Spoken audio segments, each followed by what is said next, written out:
And it's time for Tom Dirato's segment, Where Are They Now? And this is something I've really been looking forward to, and I know you have as well, Jason, a lot of the listeners. And we have Christopher Hunt on the line, who is the director. Actually, the producer. That's right. Yeah. Producer. He might have done some directing in there, well, maybe sure too. He did a little bit of everything. I think he had a hand in all of it there. The film Eddie, which is the documentary independent film about Eddie Sutton's life that you've told me over and over just how good it is, and I can't wait to see it eventually. Christopher, how's it going? Going great, guys. How are you? Good. Hey, let's get right down to it. You and I have talked, Chris, a bunch of times in the last couple of days. Yeah. I got to think there's as much energy, momentum, excitement, whatever you want to put in there, about this film now than there ever has been in light of the induction ceremony or the induction announcement that Eddie went into the Hall of Fame. Do you agree or not? I totally agree. I mean, this last week has been absolutely incredible. Leading up to the announcement, we were able to get some really good press from ESPN, and I thought that was really wonderful. I thought it helped a lot to get the word out and to actually hear back from people who have seen the film and get positive responses. It's been amazing. And then of course Friday, whenever the news hit, I mean, I'm sure you were like this too, Tom, but I mean, like, our phone was just kind of going nuts.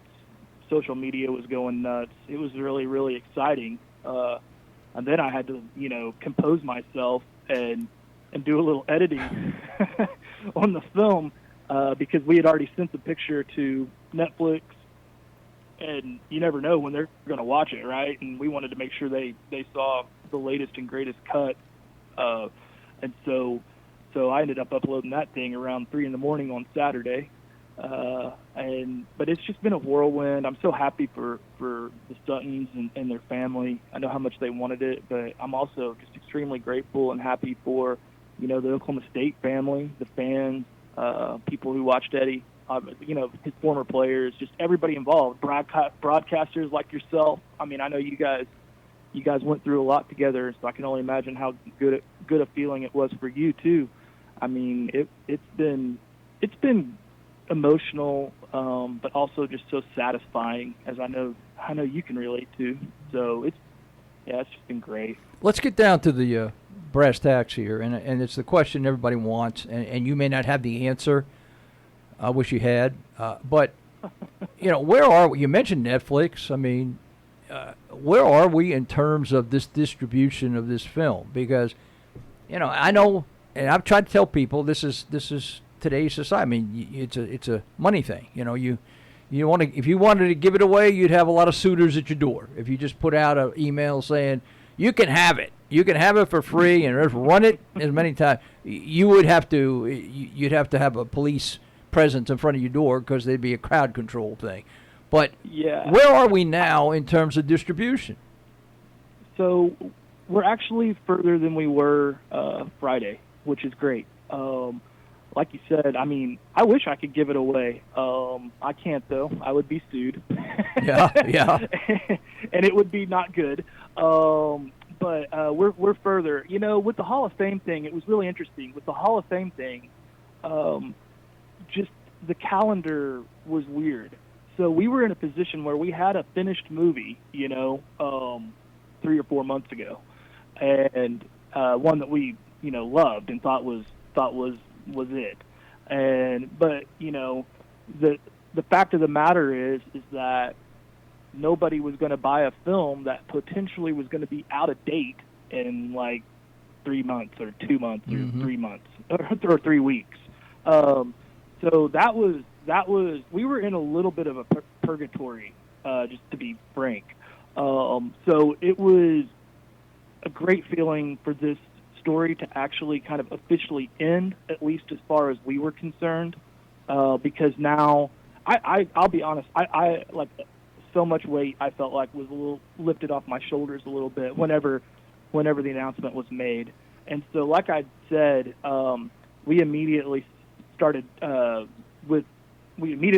sending it to distributors, and along with that, we were able to attach reviews that had been made of the film that we thought would help us in those pitch meetings. And so I'm very, very excited about the prospects of this film getting bought. Hopefully sooner than later. I mean, one of our executive producers who's in charge of selling the movie, he made a great analogy, and it, we're sending it to large corporations, billion-dollar corporations, in hopes of them purchasing this film.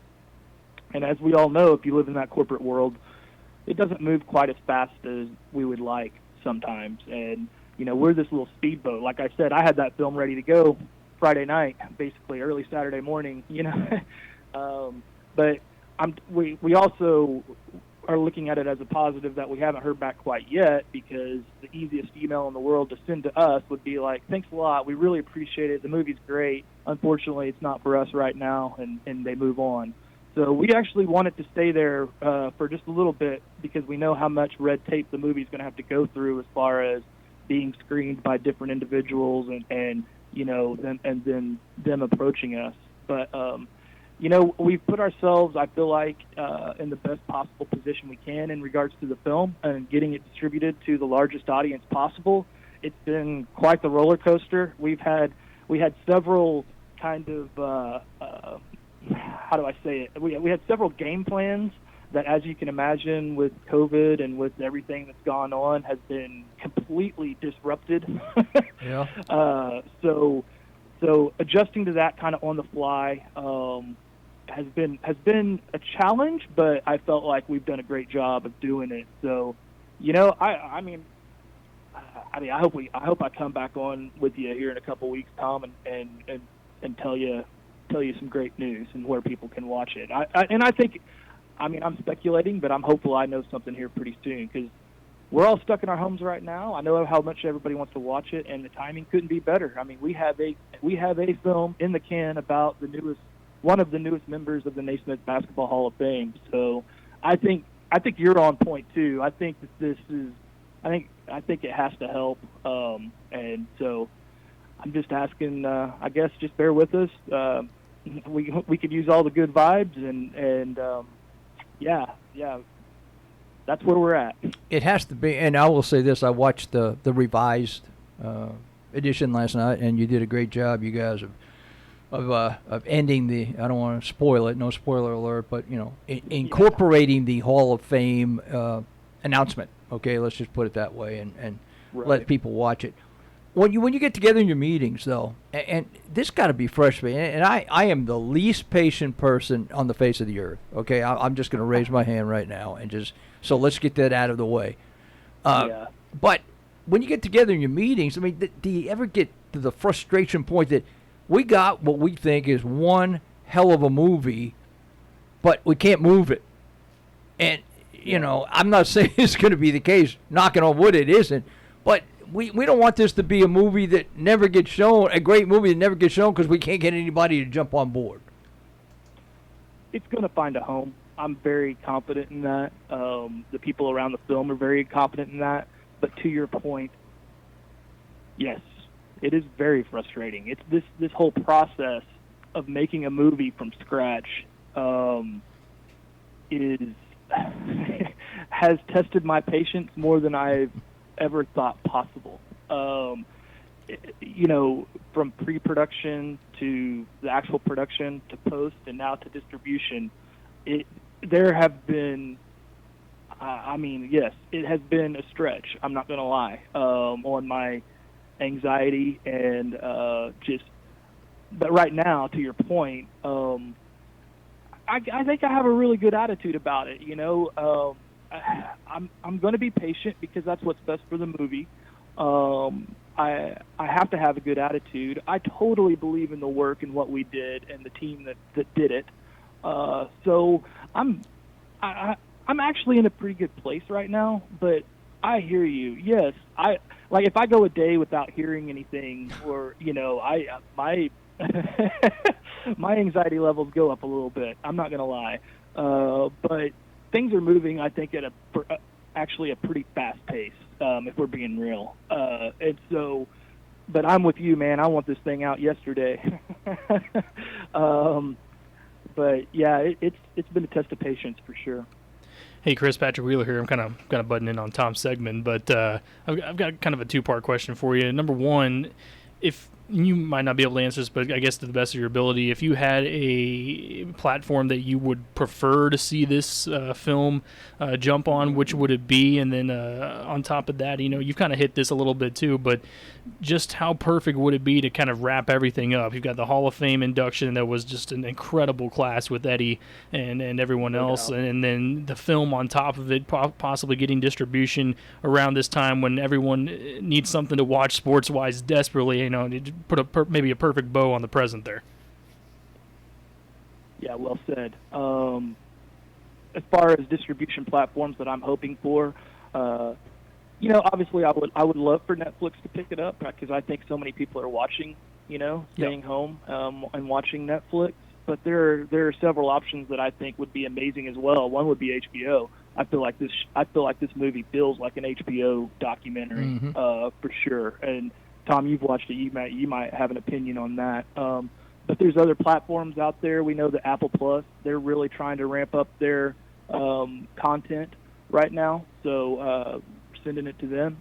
Hulu, Amazon, your typical streaming platforms. I don't, at this point, and I just want it, if someone wants to watch the film, I want them to be able to watch the film. Right. And so I don't really care too much, and I'm not, you know what I mean? Like, I'm not too worried about that. It deserves a national audience. It's a national story. And so, so we want that for it.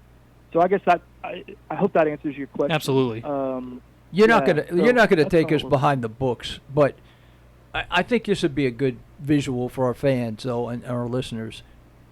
And you can go as far as you want with it, but we're talking contract here, and contracts in any walk of life are not necessarily the best thing. There's somebody wants this, somebody wants that, and then you're back and forth. This was not a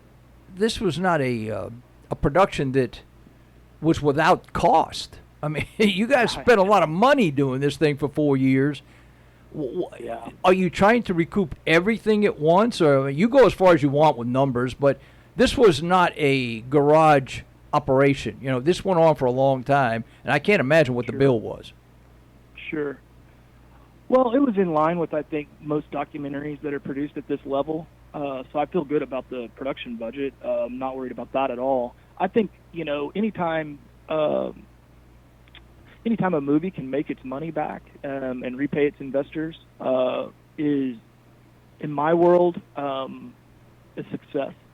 But we certainly have high hopes to pay back the investors plus some, but we're going to do what's best for the movie. Everybody on the team obviously realizes we want this thing out and about, and so we're certainly not being greedy here at all.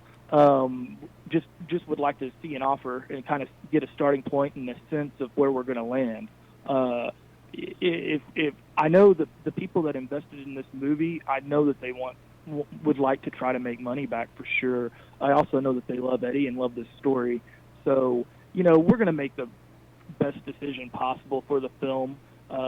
So one, I mean, you got the financial issues, but also two is you don't want this film locked up by, some company or corporation, whoever they are, for like 20 years or something. Mm-hmm. And that's not so. But all that said, I'm very confident that we'll get just kind of, I would imagine the deal that we get is very kind of industry standard. I think it should be hopefully fairly cut and dry. Obviously, anytime you have, something of this magnitude, I'm going to let the people that know more about that take care of that. It's funny. I feel like I've kind of completed my job as far as making the film, and now there are people who are, maybe a little smarter than me, going to take care of getting it on the screen. So, yeah, that's kind of how I see it right now. How many people actually were on the, I guess, payroll, for lack of a better word? How many people did it take to put this thing together?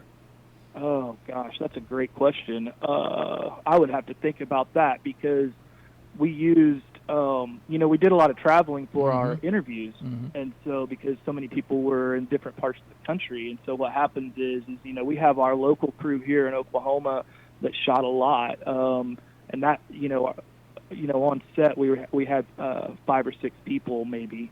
But then whenever we would go, for instance, let's just use Dick Vitale as an example, we would go down and film him, and we filmed him at his house in Florida. And so we used a local crew in Florida to help us, capture audio and light and that sort of, necessary stuff. So I'd have to go back and look, but my credits, they roll for a pretty long time. Yeah, they do. Oh, man. Yeah, that's probably a pretty good indication. It was a lot. And we said this the last time we had you on. I don't think we can emphasize it too much. Yeah. You're not just a guy who wanted to put together a movie and didn't have any attachment to it. You're an Oklahoma State guy. You're an Eddie Sutton guy. You're an OSU basketball guy back in the day. Yeah. And this was not a labor of love because it was a labor of labor, but at the same time you were passionate about it from the get-go. No doubt. I mean, it was a labor of love. I totally admit that. I mean, I think for any, just getting into the world of documentaries, and you guys know this too, being journalists, I think to produce something well and produce something at an extremely high level, you have to be passionate about your subject. I don't care what you're talking about. So I felt like, I had a unique perspective to be able to tell this story. Growing up, like you mentioned, going to games and following the team and following coach, I felt like I knew enough to, at the very least, get started. And it turns out I did. And now that the story, of course, grew, and I learned a lot through this process. But, I think that for any documentarian to dive in, to be able to, give yourself up for so long, you have to be somewhat passionate about the story, or you have to be willing to figure out what you can be passionate about in the story. It was very simple for me on this one.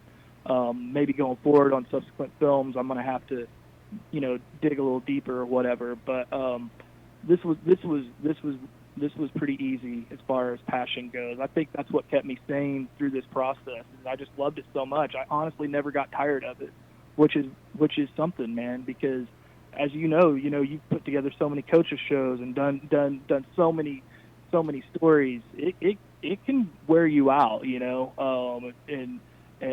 but I never had that moment of, man, I'm just, I'm over this.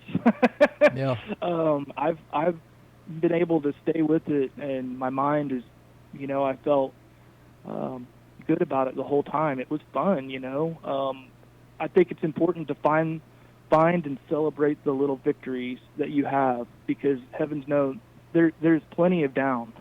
There's plenty of man, dang, that didn't work, or whatever.